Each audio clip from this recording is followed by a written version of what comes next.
বিসমিল্লাহির রহমানির রহিম। আসসালামু আলাইকুম ওরহমতুল্লাহি ওবরাকাতুহু। প্রিয় দর্শক ও শ্রোতাবৃন্দ, আপনি কি কখনো ভেবে দেখেছেন মৃত্যুর পর কি হবে আপনার সাথে? সেই মুহূর্তের কথা কল্পনা করুন যেদিন আপনি একা দাঁড়াবেন আল্লাহ সুবহানাহু ওয়া তাআলার সামনে। কোনো বন্ধু নেই, কোনো পরিবার নেই, কোনো সুপারিশকারী নেই, শুধু আপনার আমল। আজকের এই বর্ণনায় আমি আপনাদের নিয়ে যাব সেই জায়গায় যেখানে যাওয়ার কথা মনে হলেও গা শিউরে ওঠে। সেই জায়গার নাম জাহান্নাম। কুরআনুল কারিমে আল্লাহ তাআলা জাহান্নামের বর্ণনা দিয়েছেন বারবার, যেন আমরা সতর্ক হই। রাসূলুল্লাহ সাল্লাল্লাহু আলাইহি ওয়াসাল্লামও অসংখ্য হাদিসে এর ভয়াবহতার কথা জানিয়েছেন। আজকে সেসব বর্ণনা শুনুন মনোযোগ দিয়ে, কারণ এটি শুধু গল্প নয়, এটি একদিন বাস্তবে পরিণত হবে। এই বর্ণনাটি শুধু ভয় দেখানোর জন্য নয়, বরং আল্লাহ রহমতের দিকে ফিরে আসার আহ্বান। ভিডিওটি দেখতে থাকুন শেষ পর্যন্ত, এবং যদি এখনও এমটি ক্রিয়েশন চ্যানেলটি সাবস্ক্রাইব না করে থাকেন, এখনই সাবস্ক্রাইব করুন এবং বেল বাটনটি চাপুন, যেন পরবর্তী প্রতিটি সতর্কমূলক ও জ্ঞানপূর্ণ ভিডিও সরাসরি আপনার কাছে পৌঁছায়। প্রথম পর্ব, জাহান্নাম কি এবং কোথায়? জাহান্নামের সৃষ্টি ও পরিচয়। জাহান্নাম হল পরকালের সেই স্থান যা আল্লাহ তাআলা অবিশ্বাসী, পাপী ও অত্যাচারীদের জন্য প্রস্তুত করে রেখেছেন। আরবি জাহান্নাম শব্দটির অর্থ অত্যন্ত গভীর খাদ বা নরক। ওয়াত্তাকুন নারাল্লাতী উইদ্দাত লিল কাফিরিন, এবং সেই আগুনকে ভয় করো যা কাফিরদের জন্য প্রস্তুত করা হয়েছে। সূরা আলে ইমরান আয়াত 131। আল্লাহ তাআলা কোরআনে বলেছেন, জাহান্নাম কাফির, মুনাফিক এবং যারা আল্লাহ বিধান অমান্য করে তাদের জন্য তৈরি করা হয়েছে। এটি কোনো রূপকথার জায়গা নয়, এটি বাস্তব, এটি আছে এবং এটি সত্য। জাহান্নামের স্তর। রাসূলুল্লাহ সাল্লাল্লাহু আলাইহি ওয়াসাল্লামের হাদিস থেকে জানা যায়, জাহান্নামের 7টি দরজা হয়েছে এবং প্রতিটি দরজার জন্য আলাদা আলাদা অংশ নির্ধারিত। লাহা সাবআতু আবওয়াবিন লিকুল্লি বাবিন মিনহুম জুজউন মাকসুম। তার 7টি দরজা আছে, প্রতিটি দরজার জন্য রয়েছে নির্দিষ্ট ভাগ। সূরা আল হিজর আয়াত 44। ইসলামী পণ্ডিতদের মতে জাহান্নামের 7টি স্তর হল: 1. জাহান্নাম সাধারণ পাপীদের জন্য। 2. লাজা, যারা কুফরি করেছে। 3. হুতামা, যারা মানুষের সম্পদ অন্যায়ভাবে গ্রাস করেছে। 4. সাঈর, শয়তান এবং তার অনুসারীদের জন্য। 5. সাকার, নামাজ পরিত্যাগকারী এবং মিসকিনদের খাওয়ায় না এমন লোকদের জন্য। 6. জাহিম, মূর্তি পূজক ও মুশরিকদের জন্য। 7. হাউয়াহ, মুনাফিকদের জন্য সবচেয়ে নিচের এবং সবচেয়ে ভয়ানক স্তর। ইন্নাল মুনাফিকিনা ফিদ দারকিল আসফালি মিনান নার, নিশ্চয়ই মুনাফিকরা জাহান্নামের সবচেয়ে নিচের স্তরে থাকবে। সূরা আন-নিসা আয়াত 145। দ্বিতীয় পর্ব, জাহান্নামের আগুনের ভয়াবহতা। দুনিয়ার আগুনের সাথে তুলনা। আমরা দুনিয়ায় আগুন দেখেছি, বনের আগুন, গ্যাসের আগুন, কারখানার আগুন, কিন্তু জাহান্নামের আগুন এর চেয়ে কত গুণ ভয়াবহ জানেন? রাসূলুল্লাহ সাল্লাল্লাহু আলাইহি ওয়াসাল্লাম বলেছেন, জাহান্নামের আগুন দুনিয়ার আগুনের 70 ভাগের 1 ভাগ মাত্র। সহিহ বুখারী ও মুসলিম। সাহাবারা জিজ্ঞাসা করলেন, ইয়া রাসূলাল্লাহ, এই আগুনে কি জাহান্নামে দেওয়ার জন্য যথেষ্ট ছিল না? তিনি বললেন, জাহান্নামের আগুন দুনিয়ার আগুনের চেয়ে 69 গুণ বেশি শক্তিশালী করা হয়েছে এবং প্রতিটি অংশ সমান উত্তাপ সম্পন্ন। জাহান্নামের আগুনের রং। আমরা জানি সাধারণ আগুন লাল বা কমলা রঙের হয়, কিন্তু বিজ্ঞান বলে যত গরম হয় আগুনের রং ততটাই নীল বা সাদার দিকে যায়। ইবনে আব্বাস রাদিয়াল্লাহু আনহু বর্ণনা করেছেন, যদি জাহান্নামের আগুনের 1 বালতি দুনিয়ায় ঢেলে দেওয়া হতো তাহলে পৃথিবীর সমস্ত মানুষ মারা যেত। জাহান্নামের তাপমাত্রা। কোরআনে আল্লাহ বলেছেন, জাহান্নামের আগুন থেকে হামিম অর্থাৎ অতি উত্তপ্ত পানি পান করানো হবে। রাসূলুল্লাহ সাল্লাল্লাহু আলাইহি ওয়াসাল্লাম বলেছেন, তাদের মাথার ওপর থেকে ঢেলে দেওয়া হবে ফুটন্ত পানি।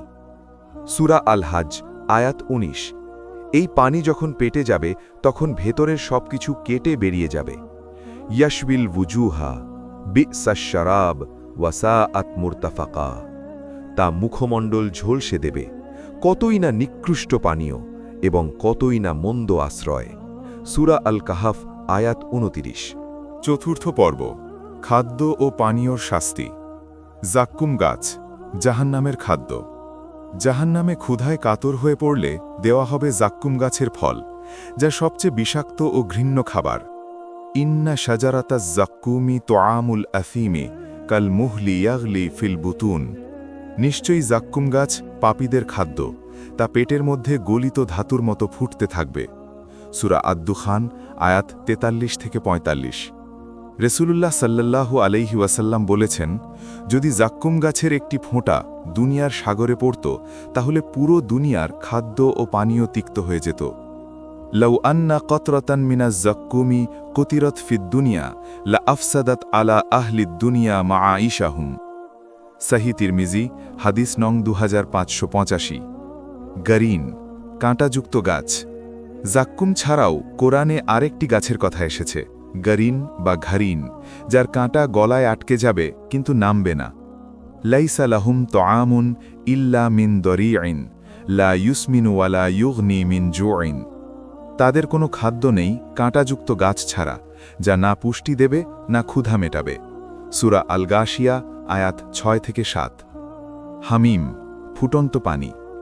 তৃষ্ণায় কাতর হলে জাহান্নামীরা পানি চাইবে, তখন তাদের দেওয়া হবে হামিম, অর্থাৎ এত গরম ফুটন্ত পানি যা পেটের ভেতর দিয়ে সব কেটে বেরিয়ে যাবে। ওয়াসুকু মা আন হামিমান ফাকাত্তুআ আমআআহুম। এবং তাদের পান করানো হবে ফুটন্ত পানি, যা তাদের অন্ত্র ছিন্ন ভিন্ন করে দেবে। সূরা মুহাম্মদ আয়াত 15। পুজ ও রক্তের পানীয়। হাদিসে এসেছে, জাহান্নামীদের ক্ষতস্থান থেকে যে পুজ ও রক্ত বের হবে তাই তাদের পান করতে দেওয়া হবে। মিন ওয়ারাইহি জাহান্নাম ওয়া ইউসকা মিন মাইন সদীদিন ইয়াতাজাররাউহু। তার পিছনে রয়েছে জাহান্নাম এবং তাকে পান করানো হবে পুজ ও রক্তের পানি। সূরা ইব্রাহিম আয়াত 16। ষষ্ঠ পর্ব জাহান্নামের দরজার ভয়াবহ দৃশ্য। দরজায় পৌঁছানোর মুহূর্ত। কল্পনা করুন, কিয়ামতের মাঠে হিসাব শেষ হবার পর যাদের পাপের পাল্লা ভারী, তাদের নিয়ে যাওয়া হবে জাহান্নামের দিকে। ফেরেশতারা তাদের ধাক্কা দিতে দিতে নিয়ে যাবে। ওয়াসিকাল্লাযীনা কাফারু ইলা জাহান্নামা যুমারা।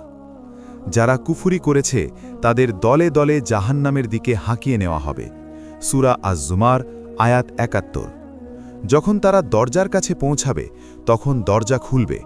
জাহান্নামের ফেরেশতারা, যাদের নাম মালিক, তাদের স্বাগত জানাবে।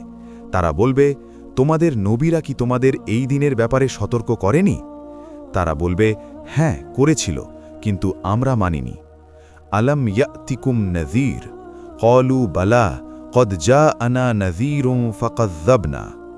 তোমাদের কাছে কি কোনো সতর্ককারী আসেনি? তারা বলবে, হ্যাঁ এসেছিল, কিন্তু আমরা মিথ্যা বলেছিলাম। সূরা আল মুলক আয়াত ৮-৯। জাহান্নামের দরজা বন্ধ হওয়া।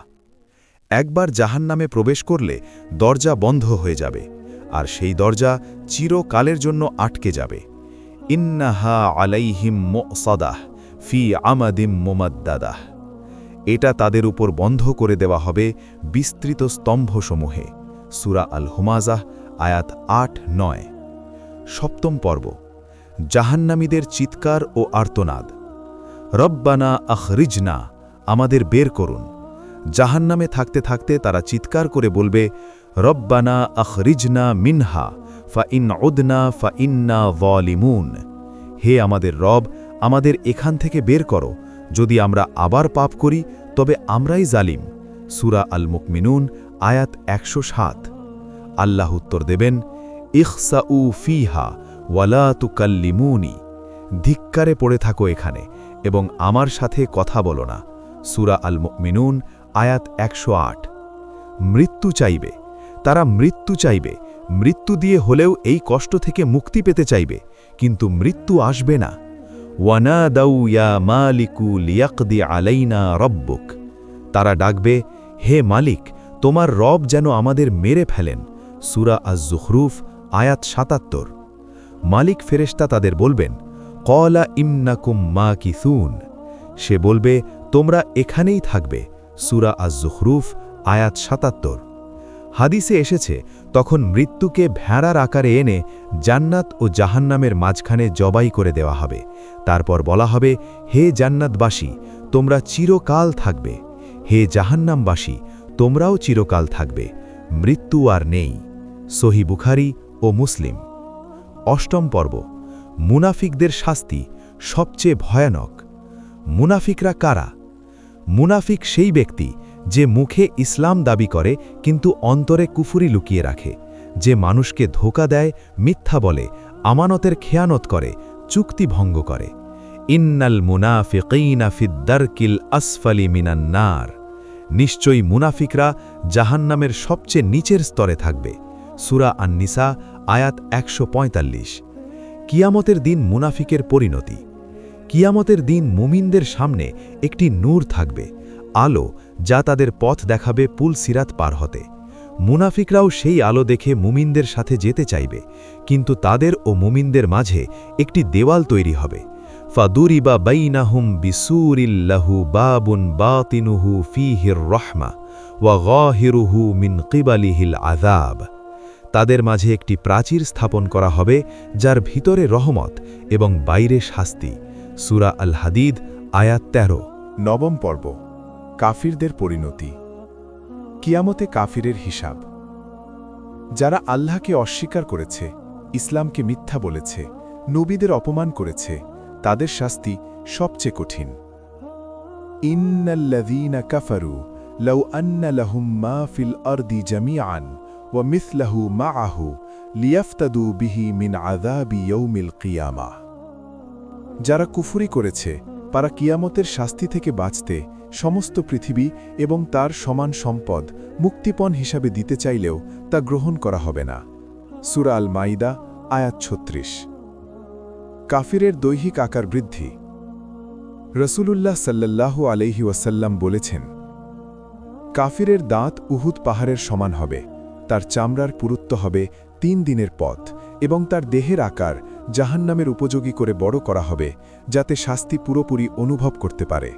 সহিহ মুসলিম। দশম পর্ব, পুল সিরাত, সেই মুক্তির মুহূর্ত। পুল সিরাত কি? সকল মানুষকে কিয়ামতের দিন জাহান্নামের উপর দিয়ে পার হতে হবে একটি পুল বা সেতু পার করে। এই পুলের নাম সিরাত।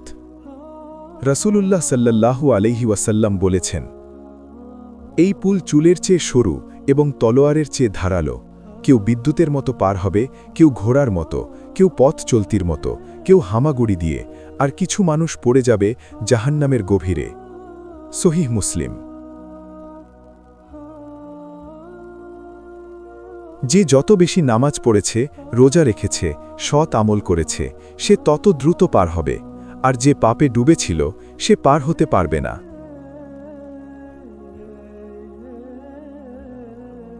একাদশ পর্ব, আল্লাহর রহমত, তওবার দরজা। আল্লাহ ক্ষমাশীল। এত ভয়ানক বর্ণনার পরেও আমাদের মনে রাখতে হবে, আল্লাহ তাআলা অত্যন্ত রহমানুর রহিম।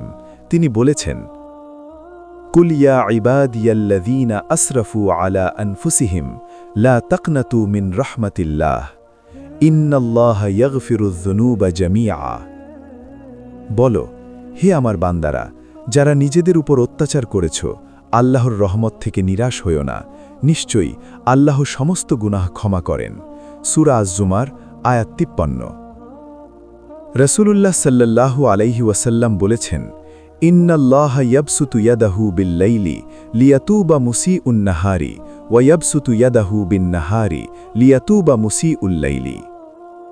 আল্লাহ রাতে তার হাত প্রসারিত করেন দিনের পাপীর তওবা কবুল করতে, এবং দিনে প্রসারিত করেন রাতের পাপীর তওবা কবুল করতে। সহিহ মুসলিম। তওবার শর্ত। তওবা কবুল হওয়ার জন্য ৩টি শর্ত পূরণ করতে হবে। ১. পাপের জন্য আন্তরিকভাবে অনুতপ্ত হওয়া। ২. সেই পাপ ছেড়ে দেওয়া। ৩. ভবিষ্যতে আর সেই পাপ না করার দৃঢ় সংকল্প করা। এবং যদি অন্যের হক নষ্ট করে থাকো, তাহলে সেই হকও ফিরিয়ে দিতে হবে। আমাদের করণীয়। প্রিয় দর্শকবৃন্দ, আজকের এই দীর্ঘ বর্ণনার পর একটাই প্রশ্ন, আমরা কি প্রস্তুত? মৃত্যু নিশ্চিত, কিয়ামত নিশ্চিত, জাহান্নাম নিশ্চিত, কিন্তু আল্লাহর রহমতও নিশ্চিত। আল্লাহ তাআলা বলেছেন, তার রহমত তার ক্রোধের ছেও ছাড়িয়ে যায়। তিনি চান না তার বান্দারা জাহান্নামে যাক। তাই তিনি নবী পাঠিয়েছেন, কিতাব নাজিল করেছেন, সতর্ক করেছেন বারবার। ওয়ামা কুন্না মুআযযিবিনা হাত্তা নাবআসা রাসূলা। আমি রাসূল না পাঠানো পর্যন্ত শাস্তি দিই না। সূরা আল ইসরা আয়াত 15। আসুন আজ থেকেই ১. ৫ ওয়াক্ত নামাজ পড়ি, কোরআন তিলাওয়াত করি, আল্লাহর কাছে তওবা করি, মানুষের সাথে সুন্দর ব্যবহার করি, হারাম থেকে দূরে থাকি এবং প্রতিদিন মৃত্যুর কথা স্মরণ করি। আল্লাহুম্মা আজিরনা মিনান নার। হে আল্লাহ, আমাদের জাহান্নামের আগুন থেকে রক্ষা করুন, আমিন। প্রিয় দর্শকবৃন্দ, যদি আজকের এই দীর্ঘ বর্ণনা আপনার হৃদয়কে স্পর্শ করে থাকে, তাহলে আজই এমটি ক্রিয়েশন চ্যানেলটি সাবস্ক্রাইব করুন। বেল বাটনটি চাপুন যেন পরবর্তী প্রতিটি ভিডিও সরাসরি আপনার কাছে পৌঁছায়। এই চ্যানেলে আমরা নিয়মিত কোরআন, হাদিস, ইসলামিক ইতিহাস এবং পরকালের বর্ণনা নিয়ে ভিডিও তৈরি করি। আমাদের লক্ষ্য একটাই, মানুষকে আল্লাহর পথে ডাকা এবং জান্নাতের দিকে উৎসাহিত করা। ভিডিওটি ভালো লাগলে লাইক করুন, শেয়ার করুন, বিশেষ করে তাদের সাথে যারা আজও গাফিল আছে। হয়তো আপনার শেয়ার করা এই ভিডিও কারো জীবন বদলে দিতে পারে, আর সেটাই হবে আপনার সাদাকায়ে জারিয়া। জাযাকুমুল্লাহু খাইরান। আল্লাহ আপনাদের উত্তম প্রতিদান দিন।